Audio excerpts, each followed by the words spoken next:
મિત્રો તમે એ તો સાંભળ્યું જ હશે કે ભારતમાં સૌથી વધારે બિઝનેસમેન ગુજરાતની અંદર છે. મુકેશ અંબાણી, ગૌતમ અદાણી, કરશનભાઈ પટેલ જેવા ઘણા બધા બિઝનેસમેન છે. તો ચાલો આજે આપણે જાણીએ કે ગુજરાતમાં ખરેખર એવું તો શું છે કે જેના લીધે ગુજરાત આટલું બધું આગળ છે. સૌથી પહેલા ભારતની અંદર સૌથી વધારે મોટો દરિયા કિનારો ગુજરાતની પાસે છે, જેના કારણે શિપિંગ યાર્ડ સૌથી વધારે સરળ બને છે. ભારતનું સૌથી જૂનામાં જૂનું બંદર મુદ્રા બંદર એ પણ ગુજરાતની અંદર આવેલું છે. ગુજરાતની અંદર 19 એરપોર્ટ આવેલા છે, જેને કારણે બિઝનેસમેન સરળતાથી ગમે તે જગ્યાએ જઈ શકે છે.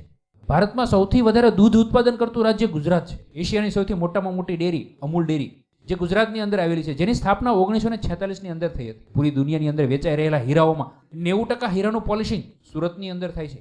જામનગરની અંદર આવેલી તેલ રિફાઇનરી દુનિયાની સૌથી મોટામાં મોટી તેલ રિફાઇનરી છે. ભારતની અંદર આવતા પેટ્રોલિયમ પ્રોડક્ટની અંદર 60% પ્રોડક્ટ માત્ર ગુજરાતમાં જ તૈયાર થાય છે.